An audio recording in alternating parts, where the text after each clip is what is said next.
It's mining in Africa, right? Oh yeah, we examine Aubrey Hruby's insightful article for the Atlantic Council. Her article underscores the necessity for the United States to prioritize investment in African mining.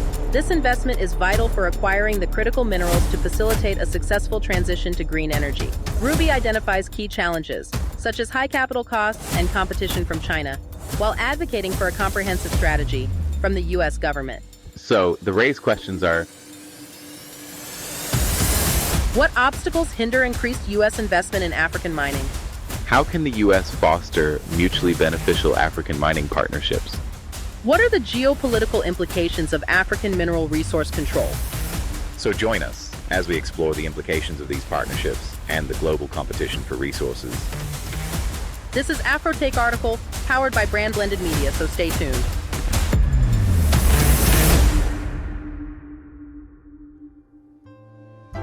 This is AfroTake, the economic pulse of Africa, with Nate and Janine. Let's dive in.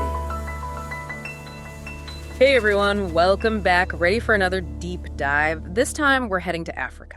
The heart of the mining world, it seems. You got it. And we're not just talking rocks and minerals here. This is about big money, global power shifts. Oh yeah, geopolitics galore. Exactly. We've got research piled high, fund overviews, analyses, even a sneak peek into a major mining conference. Mining in Daba, right? The one and only. And it's all pointing to Africa as like the next big thing. But before we get all gold rush on you... Got to understand the landscape. Precisely. So what's got investors buzzing, in your view? Well, the sheer scale is mind-blowing. We're talking 56% of the world's cobalt. Essential for those EV batteries, right? Absolutely. The demand is through the roof. And that's just one. Manganese, chromium, these are the building blocks. The future, literally. No kidding. All concentrated in Africa. Speaking of which, I was looking at this fund, the African Lion Mining Fund 3. Oh, yeah, I saw that one. They're laser-focused on early-stage gold and base metals, specifically in sub-Saharan Africa. So savvy investors are already... Getting in position. Definitely a good sign if you're thinking of dipping your toes in. Makes sense. But there's this other concept. Value addition caught my eye. Ah, that's a game changer. Right. So right now, Africa's mostly exporting raw materials. Yeah, just shipping out the ore. But imagine a cobalt mine in the DRC. Instead of exporting, they refine it on-site. Battery-grade material, made in Africa. More jobs, local expertise, bigger slice of the pie stays put. Both zero-carbon analytics and the Atlantic Council. Big proponents of that. Yeah. Key to unlocking Africa's potential. Couldn't agree more. But then there's the elephant in the room. Or the dragon, should we say. You got it. China, Zero Carbon Analytics, lays it out bare. 85% of global processing for these critical minerals is in their hands. 60% of worldwide production, too. That's a grip on the supply chain. A tight one, for sure. Yeah. And the Atlantic Council, they're pointing out that the U.S. is watching very closely. Worried about being over-reliant, huh? Big time. It's not just economics either. It's that reliance on China for stuff their own industries need. Makes you think, is this all just a high-stakes game of global risk, everyone battling it out? Yeah, almost.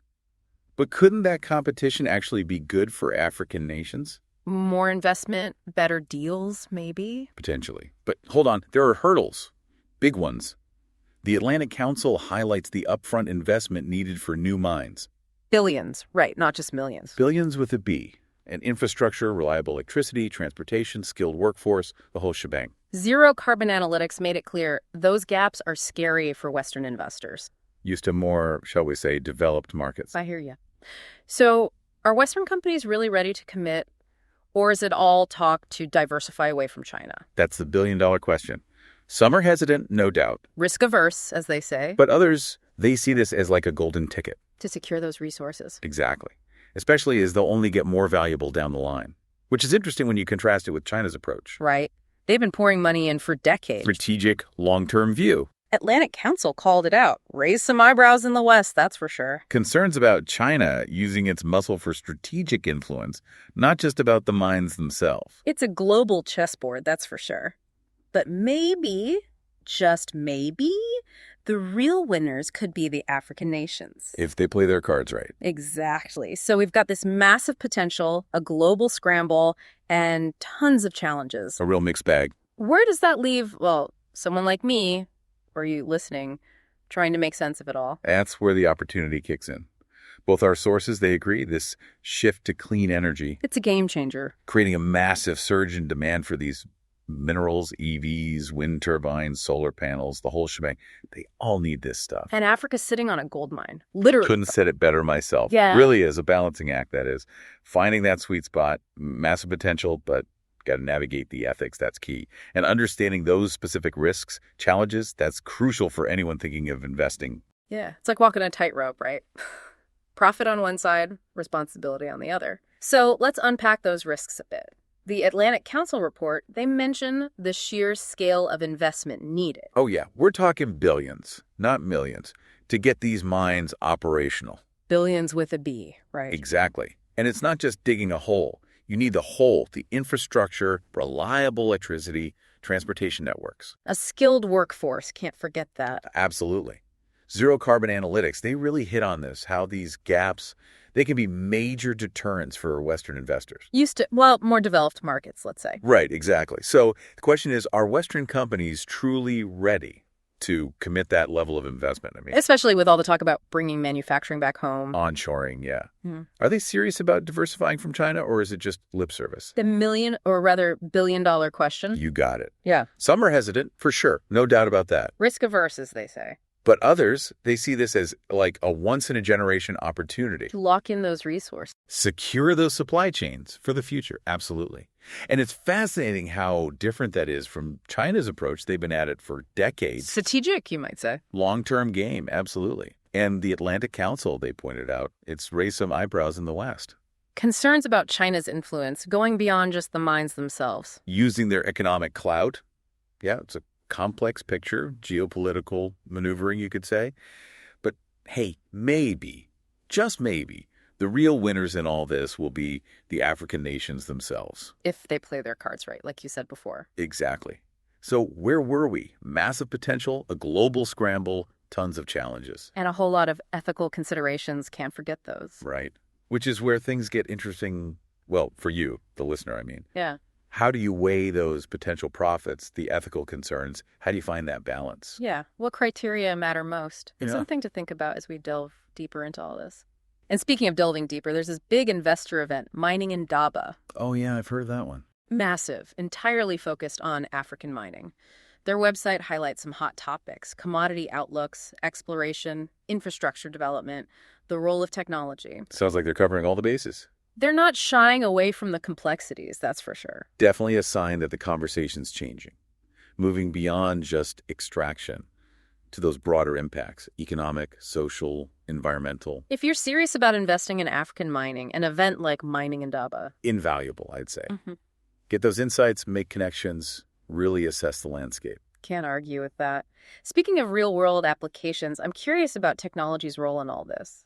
Zero carbon analytics, they highlighted how automation, data analytics, AI, it's changing every stage of mining. It's mind-blowing. We're talking autonomous mining equipment, working in those hazardous conditions, safer for the workers. Drones, satellites for exploration, gathering data. It's like something out of a sci-fi movie. Right. Are there other examples of this high-tech approach? AI and machine learning, that's the real game changer.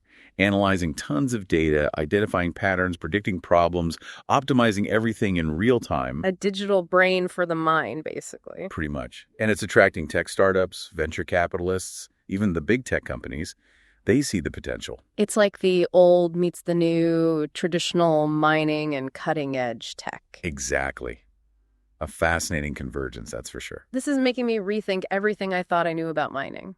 It's not just about digging anymore. It's about, using tech to make it smarter, safer. More sustainable, for sure. It's a really dynamic space, lots happening. And it's not just the big guys either. There are tons of smaller companies, entrepreneurs even, driving innovation in African mining. That's what's so cool, right? It's not just a game for the giants. Crux Investor had this piece on sovereign metals. Oh, yeah, I read that. They're developing the world's largest natural rutile deposit in Malawi. Wow, that's impressive. Rutile, just so everyone knows, it's a titanium tungsten mineral mainly used for titanium dioxide pigment. The bright white stuff in, everything. Paint, sunscreen, you name it. Exactly. As the demand for those products keeps growing, companies like Sovereign Metals are in a prime spot. Mm-hmm. And they're working with graphite too, which ties into, the whole battery boom. So even if you're not some massive mining company, there are still ways to get in on this. The Atlantic Council report, they mentioned Perseus Mining, I know them, yeah. operating gold mines across several African countries. They're doing well, challenging that whole narrative that Africa is just too risky. Exactly. And their success, it kind of shows that with the right approach, a long-term view, that commitment to responsible practices, success in African mining, This is definitely achievable. it feels like we're at this turning point. Africa's not just seen as a source of raw materials anymore. Right. It's a continent full of potential. A growing middle class, a young entrepreneurial population. Tons of talent ready to be unleashed. And that brings us back to, well, our big question from the start. What happens if Africa truly becomes a major player in this whole green technology revolution? What could that mean for the continent, for its relationship with the rest of the world? The impact, it's hard to even imagine. Think about it. In Africa, that's not just supplying the raw stuff, but manufacturing, developing its own technologies, leading the way in sustainable development. It's a powerful vision, but it takes work. Investment, collaboration, the whole 9 yards. But the payoff could be huge, not just for Africa, but for the entire planet. So, to wrap things up for everyone listening, the story of African mining, it's still unfolding. It's full of twists and turns, challenges, and these incredible opportunities. By understanding what's at stake, the resources, the players, the technology, and of course the ethical side of it all, you're better equipped, whether you're an investor, an entrepreneur, Or just a curious global citizen. Exactly. The decisions being made now, they're going to have ripple effects for years to come. Stay informed, stay engaged. Let's work towards a future where Africa's mineral wealth, it contributes to a more sustainable, prosperous world for everyone. Couldn't have said it better myself. Thanks for joining us for this deep dive. We'll catch you next time. You can join our discussion on afrotake.com and stay tuned.